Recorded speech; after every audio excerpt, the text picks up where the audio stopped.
वेणुर्मधुरो रेणुर्मधुरो पाणिर्मधुरः पादौ मधुरौ नृत्यं मधुरं सख्यं मधुरं मधुराधिपतेरखिलं मधुरम।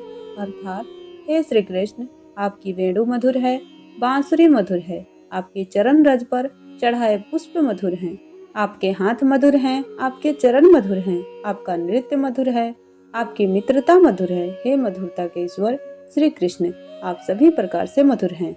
जय माता रानी। दोस्तों, राधे राधे। आपके अपने चैनल श्री प्रभु कृपा में आपका बहुत बहुत स्वागत है। भगवान श्री कृष्ण और श्रीमती राधा रानी की कृपा सदैव आप और आपके समस्त परिवार पर सदा सर्वदा बनी रहे। आज की कथा बहुत ही रोचक और प्रेरणादायक है। आज हम बात करेंगे पौष मास की, जो भगवान सूर्य और भगवान विष्णु को समर्पित है। इस मास में विशेष रूप से दान, तप और भक्ति का महत्व है। सबसे पहले पौष मास के कथा सुन रहे सभी भक्तजनों का आज के कथा में हार्दिक स्वागत है। आज के कथा में हम बहुत ही रोचक और प्रेरणादायक कहानी सुनाने जा रहे हैं। आज हम बात करेंगे पौष मास की, जो भगवान सूर्य और भगवान विष्णु को समर्पित है। इस मास में विशेष रूप से दान, तप और भक्ति का महत्व है। इसकी एक अद्भुत कथा है राजा दिलीप की, जो धर्म, भक्ति और सेवा का सबसे बड़ा उदाहरण है।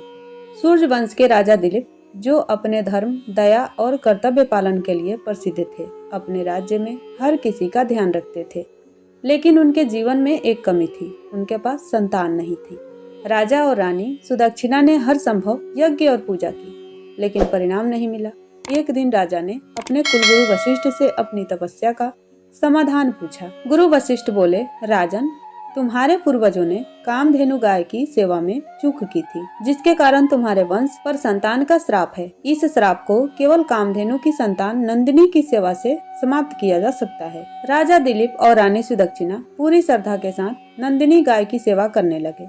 एक दिन जंगल में नंदिनी पर एक शेर ने हमला कर दिया। राजा ने अपनी तलवार निकाल ली, लेकिन शेर ने कहा, राजन, मैं इस जंगल का रक्षक हूँ। यदि तुम इस गाय को बचाना चाहते हो तो अपने प्राणों की बलि देनी होगी। राजा दिलीप बोले, हे जंगल के स्वामी, यह गाय मेरी जिम्मेदारी है। मेरे प्राण लेकर इसे मुक्त कर दो। यह सब एक परीक्षा थी। शेर के रूप में स्वयं इंद्रदेव प्रकट हुए। उन्होंने राजा दिलीप की निस्वार्थ सेवा और धर्म के प्रति समर्पण देखकर कहा, राजन, तुमने अपनी निष्ठा और साहस से मेरा हृदय जीत लिया। तुम्हें एक तेजस्वी और धर्मपरायण पुत्र की प्राप्ति होगी।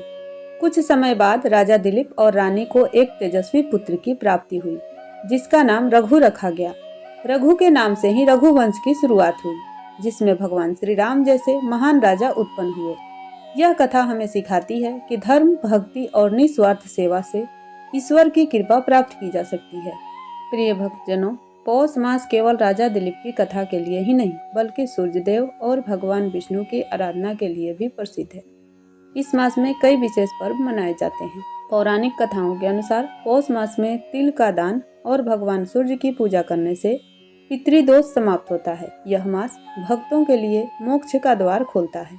प्रिय भक्तजनों, यह थी पौष मास की अद्भुत कथा, जो हमें सिखाती है कि धर्म और भक्ति से बड़ी कोई शक्ति नहीं है। अगर आपको यह कथा पसंद आई हो तो हमारे चैनल को सब्सक्राइब करें, इस वीडियो को लाइक करें और अपनी राय हमें कमेंट बॉक्स में जरूर बताएं। और हाँ दोस्तों, कमेंट बॉक्स में राधे राधे जरूर लिखिएगा। तो मिलते हैं कल के अध्याय में एक और पवित्र कथा के साथ। तब तक के लिए जय श्री राधे।